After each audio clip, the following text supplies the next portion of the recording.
कल रात पता है मुझे किसी ने सोने नहीं दिया। अब किसने सोने नहीं दिया मैं आपको आगे बता रहा हूँ आपको। ये सही बोला, इसको मार के ऐसे नहीं। अच्छा। मैंने बोला था ये देखिए इलाहाबाद में मिला पाताल लोक का रास्ता।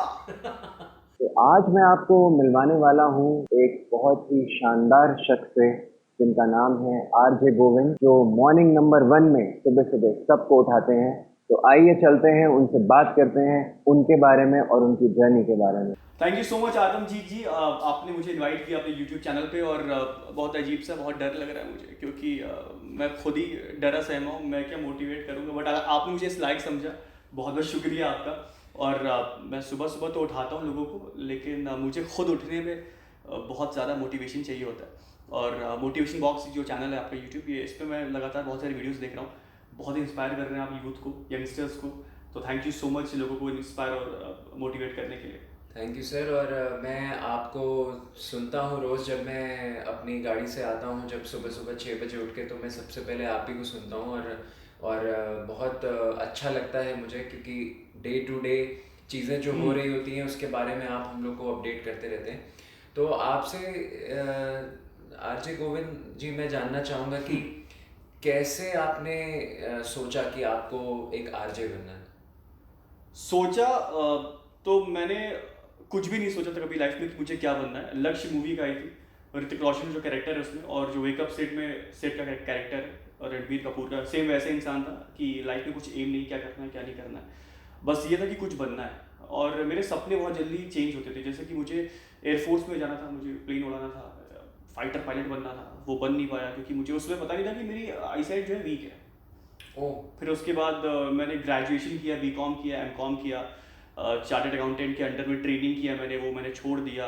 और उस समय जब मैं ग्रेजुएशन कर रहा था तो मेरे दोस्तों ने मुझे बताया कि यार तू अच्छा बोलता है, एक काम कर, ऑल इंडिया रेडियो में ऑडिशंस के लिए कुछ फॉर्म निकले हुए हैं, उसको भर दे।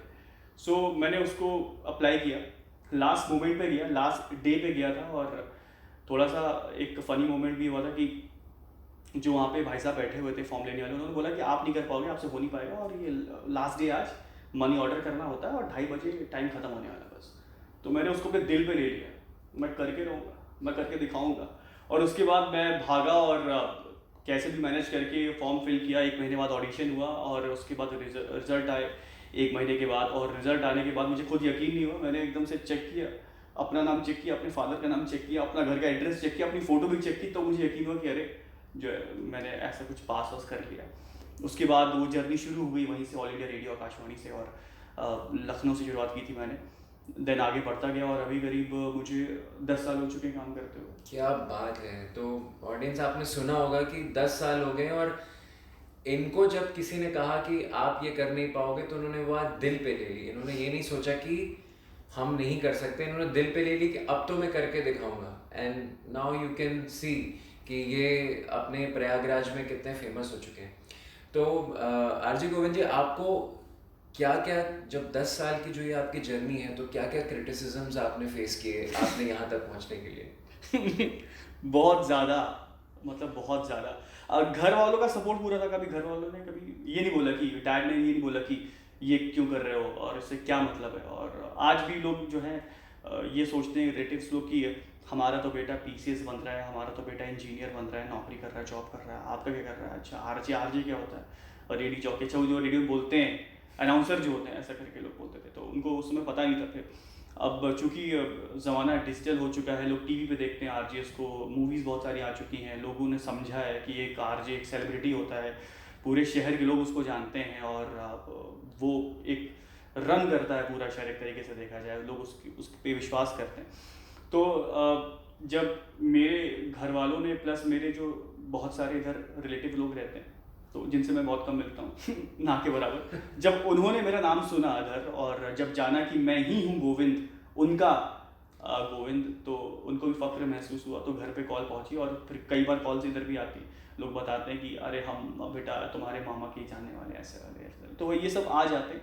सक्सेस जब आपको मिलती है तो आपके सारे रिलेटिव्स आपसे प्यार करने लगते हैं, और जब तक नहीं मिलती है तब तक वही आपके जो है एक तरीके से आपको क्रिटिसिज्म आपको झेलना पड़ता है उनका दिया हुआ। और ये सही भी है, अच्छी बात भी है, क्योंकि जब आपको क्रिटिसिज्म मिलता है, जब आपको ताने सुनने को मिलते हैं, तभी आप अंदर से आपको एक लॉ जलती है कि कुछ करना है। जब तक कोई आपको प्रोवोक ना करे, और ये इंडियन मेंटालिटी भी है कि जब तक कोई आपको बोले ना तब तक आप करोगे नहीं। अगर आपको कोई ये बोले कि ये ना करो तो आप वही काम करोगे, तो ऐसी चीज़ होती है। सो मज़ा आया मुझे बहुत, और अभी तक झेल रहा हूँ, लेकिन अच्छा भी लगता है।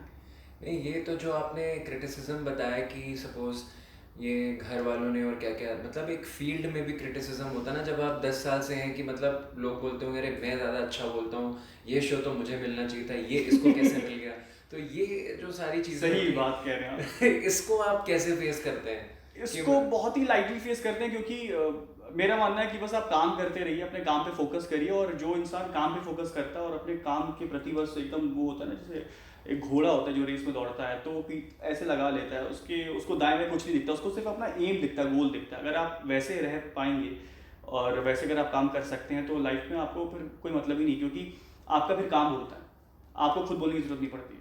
सही बात। तो मैं ये पूछना चाह रहा था कि जैसे सपोज कि आपने जो क्रिटिसिज्म की बात करी कि आप अपने काम पे फोकस करिए, लेकिन सपोज कोई ऐसा होता है जो कहता है कि मैं इससे ज़्यादा अच्छा बोलता हूँ, वो शो मुझे दो, तो क्या तब आपको और मेहनत करनी पड़ती है? नहीं, मैं तो चाहता हूँ हाँ ले लो भैया। हट गया। मजाक कर रहा, ऐसा कुछ नहीं है। मतलब कई बार ऐसा होता है कि लोग सुनने में आते हैं कि मैं भी कर लेता हूँ, अच्छी बात है। और बहुत सारे टैलेंटेड लोग भी हैं जो कि मुझे अपने रिकॉर्डिंग्स भेजते हैं, तो मुझे सुन के भी काफ़ी अच्छा लगता है कि हाँ बहुत टैलेंट भरा पड़ा है, और ऐसे बहुत सी लोग हैं। और ये सब ऊपर वाले का दिया हुआ है, मुझे नहीं पता कि कब तक रहेगा कब तक नहीं रहेगा। और मैंने जितने भी एक्सपीरियंस गेन किए, मैंने हर एक दिन एक नई शुरुआत की, मुझे ऐसा लगता है। मुझे कभी ये नहीं लगता जब मैं स्टूडियो में एंट्री करता हूँ कि मुझे 10 साल हो चुके हैं, या मुझे इधर रहते हुए इलाहाबाद में 7 साल हो चुके हैं। मुझे लगता है कि ये मेरा फर्स्ट डे है, और वैसे ही क्या नर्वस बात होता हूँ मैं, और वैसे ही मैं जब माइक ऑन करता हूँ तो वैसे ही रहता हूँ। हाँ, अच्छा लगता है जब कोई ऐसा बोलता है कि मैं तुमसे अच्छा शो कर सकता हूँ, या मैं भी ऐसा कर सकता हूँ, तो उनके कॉन्फिडेंस की मैं दाद देता हूँ। लेकिन फिर मैं कहता हूँ ठीक है, थोड़ा हमसे पहले सीख भी तो। नहीं नहीं, बिल्कुल सही बात है। और आप क्या मतलब क्या ऐसी जर्नी में आपके साथ क्या बहुत अच्छा हुआ है, मतलब किन किन सेलिब्रिटीज से आप मिल पाए हैं, या आपने किन का इंटरव्यू लिया है, ये मतलब आपका मतलब वो दिन कैसा रहा जब आपको लगा होगा कि नहीं आरजे तो बने, ये तो चलो हो गया, लेकिन इसको बनने के बाद ये जो मिला है मुझे कि मैं किसी से मिला, या मैंने कोई बहुत बड़े इंसान का इंटरव्यू लिया, या मैंने किसी ऐसा कुछ कर दिया जो जिससे कि मैं बहुत फेमस हो गया, तो वो दिन कैसा, मतलब क्या क्या आपके वो सब पॉइंट्स थे, या क्या वो दिन थे जो आपने ये सब चीज़ें अपने आप को मतलब महसूस किया हो कि यार ये सही हुआ मेरे साथ? ऐसे तो बहुत सारे लम्हे हैं, किसी सेलिब्रिटी का इंटरव्यू करके बहुत ज़्यादा फ़ख्र महसूस नहीं हुआ आज तक, कि ऐसा लगा कि बहुत अच्छा फील हुआ। वो एक नॉर्मल रहता है सेलिब्स का इंटरव्यू लेना, कॉल पे लेना या मिल के लेना। लेकिन हाँ, एक गांव है यहाँ पे, रघुवीर का पूरा गांव है, इलाहाबाद से करीब 35 किलोमीटर दूर है वहाँ पे, और वहाँ पे कभी भी लाइट नहीं आई थी। तो 6 जून 2019 को वहाँ पे लाइट आई, और वो लाइट आने के पहले पूरी कहानी ये थी कि जब इलेक्शंस थे यहाँ पे लोकसभा के 12 मई 2019 में, तो वहाँ के गांव के लोगों ने बोला मुझे फ़ोन करके कि हम लोग वोट नहीं करेंगे, बिकॉज हमारे यहाँ लाइट ही कभी आज तक नहीं आई। आज़ादी के पहले से लेकर अब तक कभी आज तक इस गांव में लाइट ही नहीं थी। कौन सा गांव फिर से बताइए? रघुवीर का पूरा, रघुवीर का पूरा ये गांव है, यहाँ से करीब 35 किलोमीटर दूर है। ओके। तो कई बार मैं यहाँ के जो डीएम सर थे उनसे मिला, कमिश्नर से मिला, बहुत से लोगों तक ये बात पहुँचाई। वहाँ पे मैं गया, मैंने वीडियो भी शूट किया, सोशल मीडिया पर डाला, और मेरे लिए भी एक बहुत बड़ी एक शॉकिंग बात थी कि कुछ ऐसा भी हो सकता है। और वहाँ के लोगों का जब रहन सहन देखा तो अजीब सा लगा। फिर मुझे लगा कि ये मेरी रिस्पॉन्सिबिलिटी बनती कि इस गांव में लाइट आनी चाहिए। और फिर उसके बाद उन गांव के लोगों को मैंने मोटिवेट इंस्पायर किया कि आप लोग वोट करिए। वो लोग ने बोला था कि वोट नहीं करेंगे जब तक लाइट नहीं आएगी।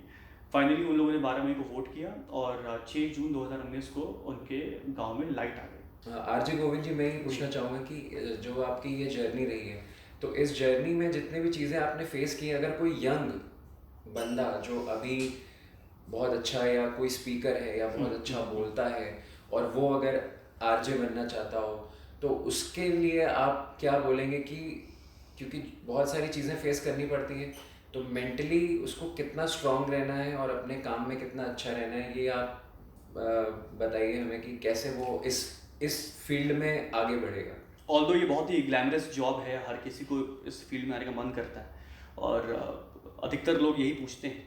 सबसे पहली बात कि आपको एक ग्रेजुएट होना चाहिए बेसिकली मास कम्युनिकेशन में। पहले ये नहीं था फाउंडेशन, मेरे टाइम पे तो ऐसा कुछ नहीं था, लेकिन अभी ज़रूरी, जैसे कि आपको डॉक्टर बनने के लिए एमबीबीएस होना चाहिए, और इंजीनियर बनने के लिए बीटेक एटलीस्ट होना चाहिए, वैसे ही इसमें आने के लिए ग्रेजुएशन होनी चाहिए, आपके अंदर मास कम्युनिकेशन की डिग्री होनी चाहिए, प्लस गुड कम्युनिकेशन स्किल्स होनी चाहिए, और गज़ब की विल पावर होनी चाहिए आपके अंदर। पैशन तो होना ही चाहिए, लेकिन पेशेंस भी बहुत ज़रूरी है।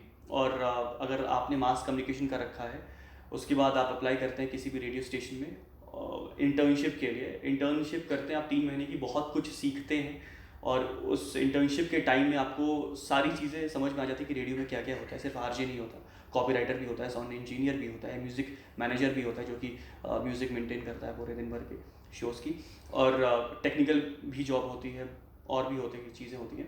सो इन सब के बारे में जब आप जान जाते हो तो आपको समझ में आ जाता है कि हाँ आप कहाँ पे सूटेबल हो, किस रोल के लिए सूटेबल हो, फिर उसके हिसाब से आप परस्यू करो आगे।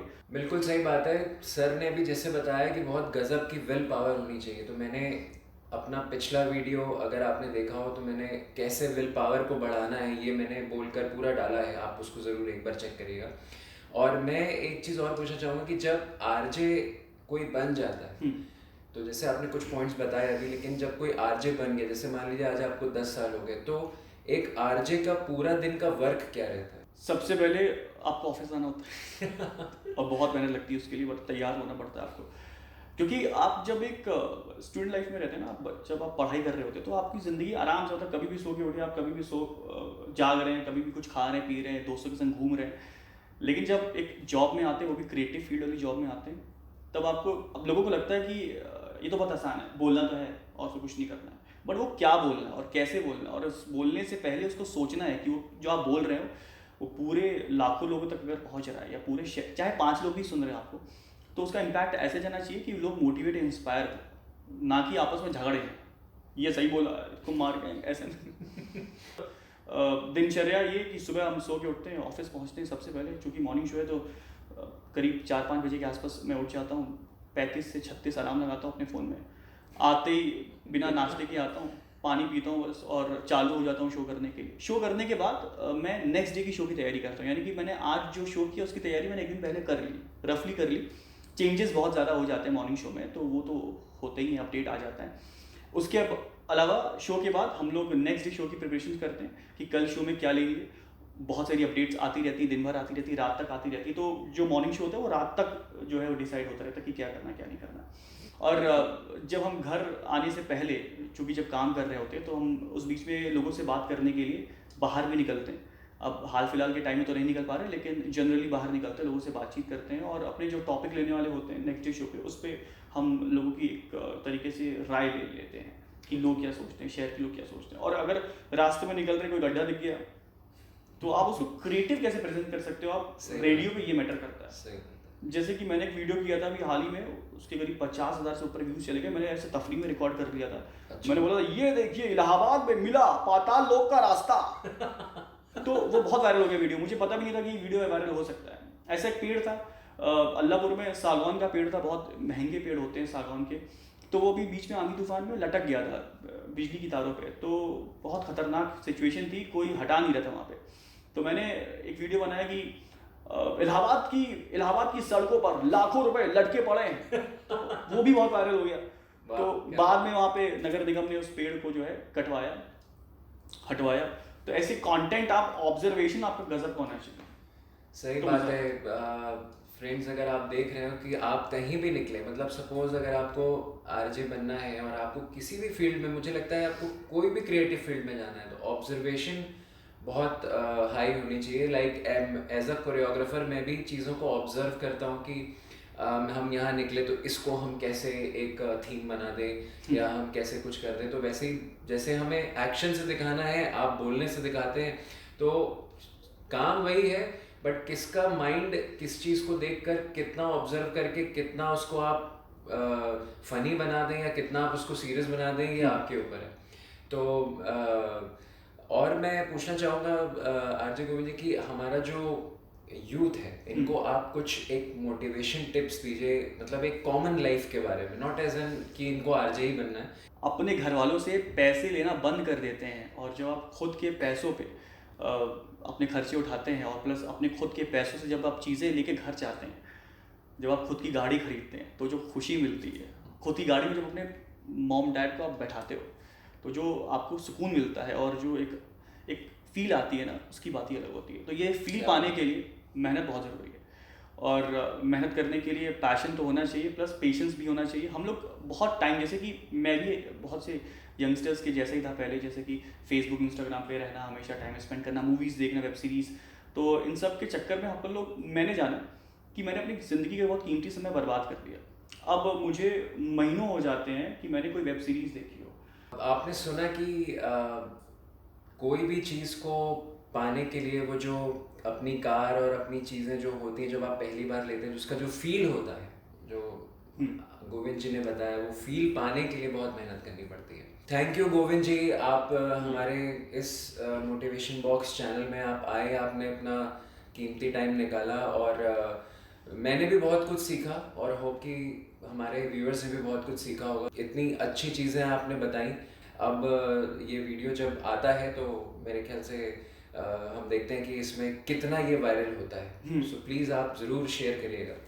ज़रूर, थैंक यू सो मच आपका आतमजीत जी, मुझे आपने इनवाइट किया। और मैं बस ये कहना चाहता हूँ जाने से पहले कि प्लीज़ सपने देखते रहिए और कभी भी हार मत मानिए। एक सपना टूटता है तो दोबारा सपना दूसरा बनाइए, और अगर आप सपने बनाते रहेंगे, उनको देखते रहेंगे, उनको अचीव करने के लिए आप लगे रहेंगे, तो एक ना एक दिन ज़रूर आएगा जब आपको अपना पसंदीदा चीज़ या सपना वो पूरा हुआ आपको दिखाई पड़ेगा। आरजे गोविंद जी, एक बार हमारे ऑडियंस को आप अपने रेडियो वाले अंदाज में ज़रा प्लीज़ कुछ बोल दीजिए। ओके, चाय पी लिए, उठ गया, तैयार हो गए?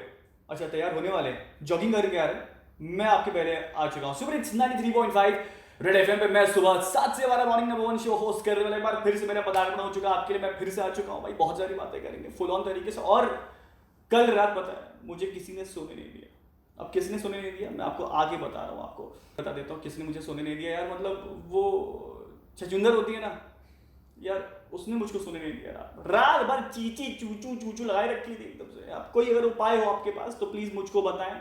93.5 रेड एफएम, गुड मॉर्निंग, मैं गोविंद, बजाते रहो।